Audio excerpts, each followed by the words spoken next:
Breon, we're going to start with you. What? Hey, everybody. We're going to start with you. So sports, I haven't played sports most of my life as well.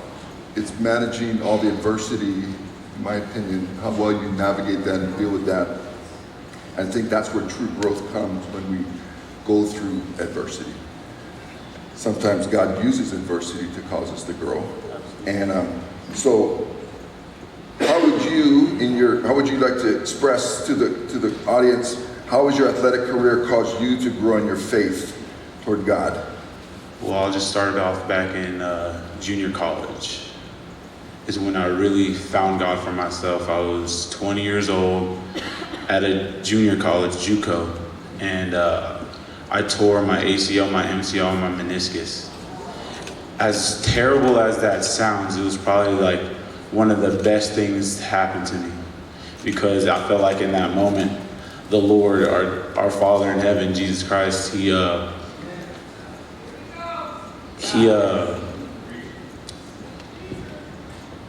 honestly saved my life in that moment by humbling me, putting me at the worst of the worst, being at a junior college. If most of you guys don't know, that's like the lowest level you can get to. And there was a lot of dark days, but in those days, I found myself, me and my wife found Christ in those moments. And it brings you to tears sometimes, because like when I was younger, I did a lot of terrible things. I was honestly a horrible person, but like just in that moment, God changed my entire life.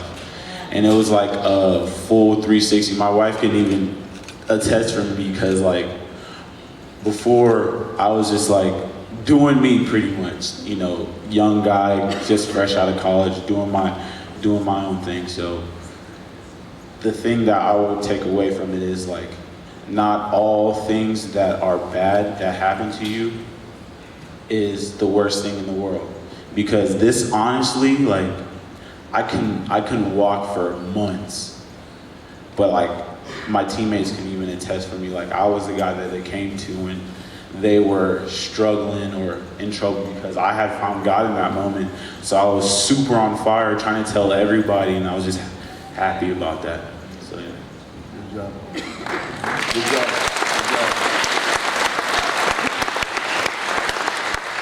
I'll throw the same to you, Sterling. Yeah, I think that just to kind of tap into what he just said, it's amazing that we serve a God that can do immeasurably more than we can ask or imagine. And I think that it's great that he takes what the enemy meant for evil and uses it for good. Sports in my life has been a direct avenue to build my faith through adversity in the same way. So a little bit about me, I grew up in a Christian household. My grandparents were praying every day, taking care of their grandkids, loving us. But it wasn't really until I was about to graduate high school when I kind of started asking questions like, what is this? I kind of realized that my faith was that of my parents' faith. I was kind of holding on to their coattails. My summer after I graduated high school, going to my freshman year of college, my wife and I actually got baptized together. Wow. It was a very special moment, because going into college, you have an identity shift, a lot of things are changing, and so that just kind of grounded the foundation of what was to come after that, and being in college, playing football, there's a 100% injury rate in football, especially for the NFL. Like, that's how guys get out, you're hurt. And, so it definitely is humbling. I've had many injuries along the way, and, just exactly what Breon said, he takes what the enemy meant for evil and uses it for good. Like, going through that adversity, you need that dip to kind of humble yourself and reflect and focus back on, man, what has Jesus done for me, right? Like, why did I all of a sudden think that I needed all, or was, worthy of having all these things? Like, God has given me all this, right? Like, even down to what JoJo was saying, like the breath of life, like, that's a gift. And so sometimes I think we need the emergency brake in life to, stop and reflect and really see what He's done for us. So I guess that's just kind of my story. All right, good job. So I'm going to throw this back to JoJo. So I know we've been watching JoJo when he was playing in Nebraska, and he had some amazing years, but battled some tough adversity, like two ACLs blown out, which I think, in my opinion, caused him not to get drafted. But I think that was all in the plan for you. How did you deal with those dark times of it could be over? And you have to kind of rebuild yourself. Yeah. Everything I just spoke on stems from this. So I'm glad we get to circle back to the genesis of that, which is when I tore my ACL 2 times in 7 months at the University of Nebraska when I was 19 years old, 19 and 20 years old. I'd ask myself, who am I without football for the first time in my life?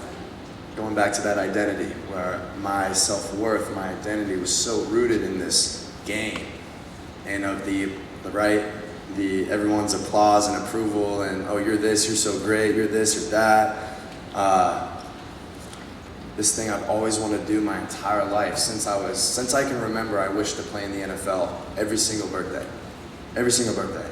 And this dream seemingly withering away, unrealistic. My body breaking down on me, feeling like my team, my coaches just thought I was washed up, went through a coaching change. They're looking to replace me. They're looking to take my scholarship. Hey, can we give this to somebody that can maybe contribute?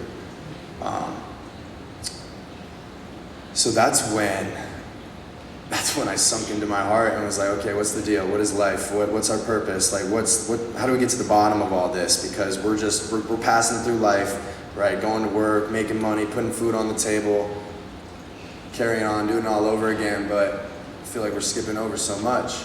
And I think obstacles aren't in the way. I believe obstacles are the way. And through adversity, we're shown the parts of ourselves that we need to maybe let go of, maybe surrender, maybe allow to die. And maybe stop holding on to what we think we should be doing or how it should be going or what God should be doing for us, and just trusting that we're taken care of.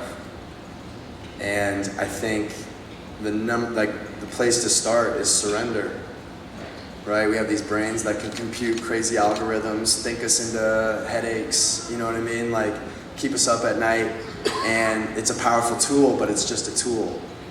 And when we silence the mind and drop into our hearts, we're able to truly hear and listen, right? We can shut our mouth, we can shut our eyes, but we can't shut our ears. And I believe that's purposeful. We're supposed to be listening. We're supposed to be silent, right? That's where the meditation comes in. What comes through? What comes through? So going back to the adversity, it's the way. Why resist it if it's what's guiding you to where you need to be? All right. So Breon, what is the one main thing, if you could say there was one thing that God has been showing you, probably most of recent, either through your career, or kind of where you're at right now, what has God been showing you? God's been showing me to trust in His plan. So for me, I played with the Chiefs, the Saints, the Colts, and most recently with the USFL team. And it's been a lot of rocky roads for me, I haven't found a place where I fit in just yet. But in those moments, I feel like God's just been pushing in my ears. Everything I hear/see is all about trust in my plan. So for me, I feel like it's God telling me just to keep going and trust in his plan, because the outcome of this is going to be something I couldn't even imagine for myself. Amen to that. Amen to that. Same question to you, Sterling. Can you say the question? So what is the one main thing? If you boil it down to one thing, what has God been showing you in your time with either getting cut from the Colts and now you're with the Bears now, and kind of where you're at right now? Yeah, I mean, I think that it's hard to boil it down to one thing. You know, Okay, I'll give you two things then. no, I'll try with one. You know, I think that just having faith in the unknown, it's led me to really discovering who God is. You know, that so I'm from Indianapolis. I did last summer and fall camp with the Colts, and JoJo and I were actually pinned up against each other, and you know, there was supposed to be conflict here, and we actually kind of hit it off and changed our mindset of like, you know, why not both of us? Why can't we push ourselves to be better and, you know, find a way? And, you know, God did, right? He did what he was going to do, right?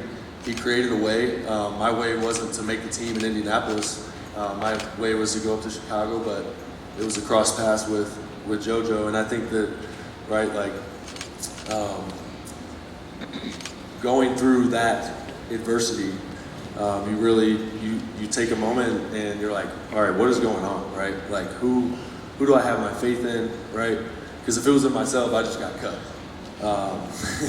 Like, that's just like, I'm not good enough to be here, right? So if that's where all my marbles are, you know, that would put me pretty down. And you know, I think that it just led me to getting in my Bible more, and really just, you know, waymaker, miracle worker, right? Promise keeper.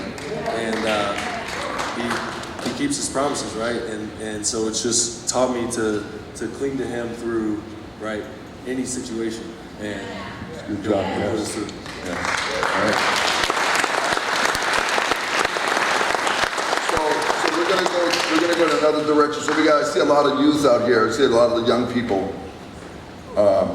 kind of leaning on every word you guys say. So what encouraging words could you say to our young people in the room that you could offer to them who have high aspirations that, like you guys are pursuing? Go ahead, Breon. I'd say continue to keep the faith in Jesus, and keep the faith in you. Because as a young kid, I never dreamed that I would be in this position that I am now. But without that, and I got that faith when I found Christ, and I was like, oh my gosh, this is like mind blowing. So if I were to give any advice to the youth, put your faith in Jesus, because he has a good and great plan for you.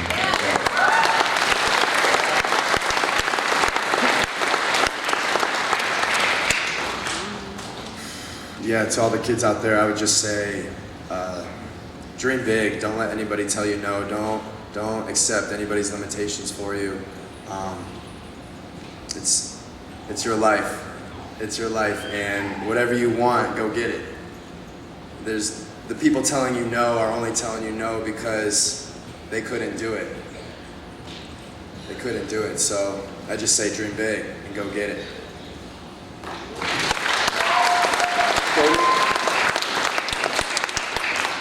yeah, I would say that, you know, to all the kids out here, right? Like, we were all kids not too long ago, right? It feels like that, at least. And it's these things are attainable. They're tangible. I know that it feels like, oh, you know, you got some NFL players up here. That's right. Like, I'm in my most humblest form. Like, I'm just a human, just like all you guys. Like, we all can have the same path and have the same possibilities and journey. Like, God's got it, right? He's going to provide if it's meant to be. He'll open that door for you. And if it's not, then he'll open another one that's meant specifically for you. So I think that, right, like, the most important thing, have the faith, and, you know, just have your eyes open to what doors are being opened for you. Good job. Give it up for our guys. I got one more word to say. Go ahead. Okay, and this is just for everybody, universal. So this is for parents and kids. So I got this gem, so I want to share it with everyone. It's whatever person says no is just not part of your destiny. So don't give up on yourself. They're just not part of your destiny. You don't get that job, you don't get that spot on our team, it's not part of your destiny. God has something that has everyone that's going to be part of your destiny. All right, good job.